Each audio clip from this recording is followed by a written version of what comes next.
Olá, eu sou Carla Helfensteller Coelho e pesquiso os efeitos do patriarcado na construção de imaginários e valores em relação às mulheres e suas consequências epistêmicas e éticas, buscando na filosofia e na psicanálise chaves de compreensão para esse fenômeno.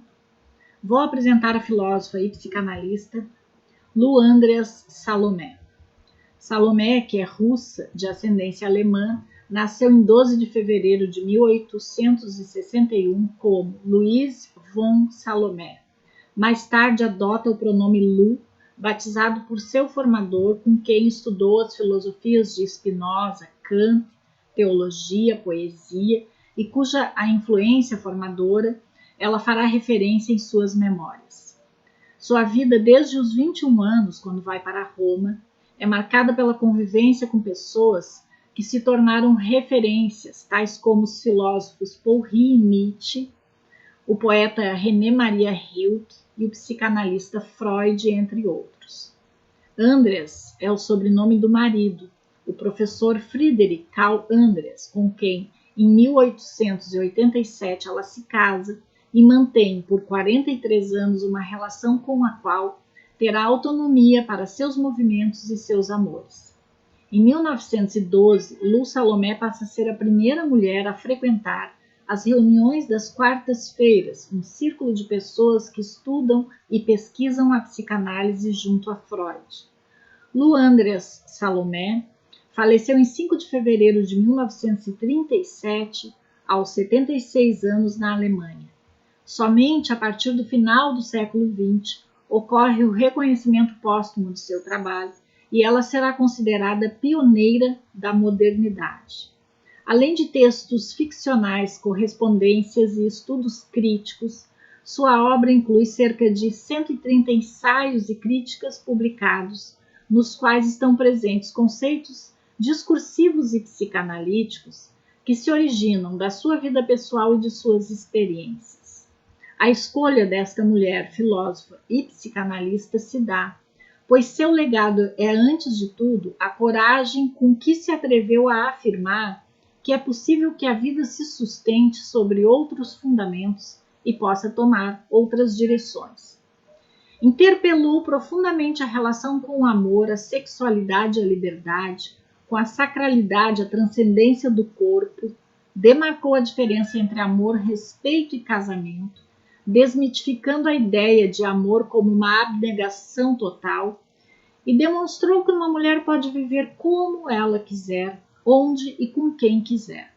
Para Lu, a liberdade e a autonomia está acima de qualquer coisa, inclusive do amor, o que não se trata não amar, visto que ela amou intensamente a vida e as pessoas. Mas precisa que o amor não seja um mecanismo de dominação. E nesse sentido, a lógica do amor não está atrelada à lógica do casamento.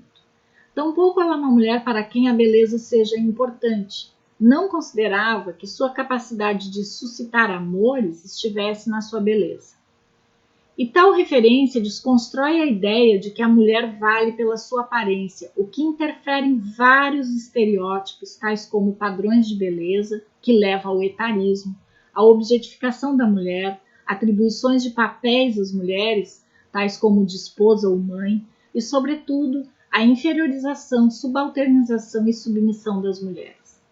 Apesar de Lu Salomé ser conhecida por ter sido admirada por homens que marcaram a história, esse não é o valor dessa mulher, muitas vezes mencionado quando se fala em Lu Salomé. E essa caricatura precisa ser desfeita. A importância de Lu Salomé não pode estar marcada pelos homens reconhecidos que a admiraram, mas sim pela pergunta: o que tem essa mulher que suscita tais admirações? Principalmente, qual é a importância, o legado desta filósofa e psicanalista para as mulheres contemporâneas? Mulheres como Lu Salomé e outras como Simone de Beauvoir, ou, para citar uma brasileira, Chiquinha Gonzaga, nos levam a refletir como elas interrogaram, em sua época, os padrões e os modelos sobre os quais desenvolvemos nossa existência. Essas mulheres viveram suas vidas desconstruindo padrões hegemônicos que são patriarcais, questionando e enfrentando concepções acerca dos relacionamentos, do amor, da sexualidade e principalmente da condição das mulheres. Por isso, uma mulher como Lu Salomé não é reconhecida como tal e sim mencionada em relação aos homens com quem conviveu e que aí sim são reconhecidos. Trata-se de um processo de denegação dela e do que ela realizou. E denegar não significa negar, significa sequer reconhecer. Fenômeno que ocorre com muitas mulheres cujas vidas e obras em si são um enfrentamento aos sistemas opressores e por isso precisam ser mantidas à margem ou até mesmo apagadas. Para denegar a coragem e com ela as consequências que implicam mudanças paradigmáticas, seu legado nos chega comumente através dos grandes personagens homens com quem ela conviveu, ou até mesmo de forma anedótica, acusando-a de ter sido privilegiada dadas suas condições materiais e culturais de vida. E com isso é ignorada e apagada sua grande contribuição em termos dos questionamentos cruciais que fizera acerca do papel da mulher e sobre a cultura e a sociedade. Trata-se não de uma pessoa que somente pensou as relações de opressão patriarcal, mas viveu as mudanças necessárias. Eu destaco como relevante e importante no pensamento de Lu Salomé e que tomo como fundamentos para as minhas pesquisas, o questionamento da centralidade da razão e do caráter ascético ligados ao conhecimento, porque uma das grandes contribuições de Lu Salomé diz respeito a uma questão ético-epistêmica que redimensiona o lugar e a importância de instâncias como o racional, o emocional, os aspectos de Eros, citando a filósofa Robin Scott, na dimensão cognitiva e no desenvolvimento das pessoas. Ao colocar o amor à vida e o prazer de viver, assim como acentuar a importância do erotismo como força vital, desconstrói na prática a crença moderna da superioridade da razão em detrimento de outras dimensões cognitivas, assim como supera o caráter ascético presente na filosofia, através da busca por um pensamento puro, livre dos aspectos de Eros, considerados impuros e perigosos, e sempre relacionados às mulheres consideradas menos racionais e mais passionais. Outro aspecto são as suas elaborações em relação ao narcisismo e à sexualidade feminina, posicionando-se de modo singular em relação a alguns conceitos psicanalíticos. Ela, apesar de determinadas afirmações dignas de reflexões, desconstrói a ideia de inferioridade da mulher. Ressaltando o narcisismo num sentido positivo, afirma que o nosso amor próprio, que nos acompanha por toda a vida, está nesse narcisismo que leva à consciência de si e à identificação com os outros, redimensionando estereótipos relacionados ao egoísmo e ao amor.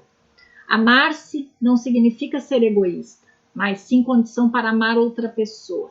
Uma mulher precisa de muito amor próprio para não se deixar condicionar.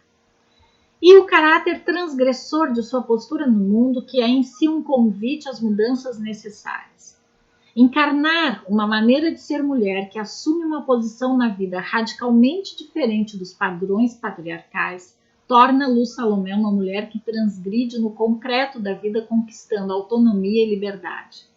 Nas suas palavras, arrancar da vida o que ela tem de melhor. Suas atitudes produzem efeitos, implicações não só às mulheres, mas também aos homens.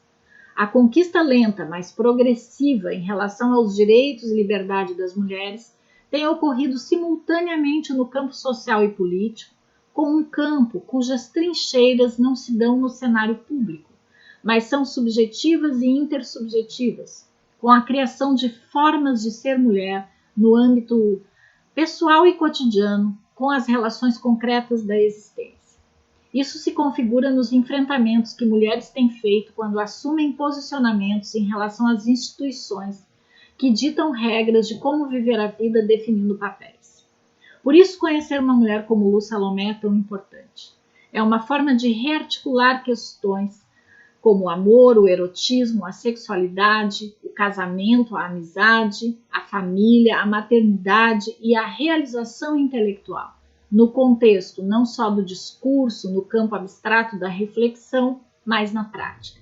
Estas questões têm sido historicamente postas às mulheres como um roteiro com o qual conduziriam suas vidas. Quando mulheres como Lu Salomé, ou a aqui citada Chiquinha Gonzaga, não só questionam o roteiro pré-estabelecido, mas produzem outros, próprios, a partir de um comportamento e vivência, temos as portas abertas para que as mudanças em relação ao imaginário do que seja ser mulher, construído sobre os valores patriarcais, sejam transformados e, com isso, consequentemente, seja transformada a realidade sociocultural das mulheres e de todas as pessoas.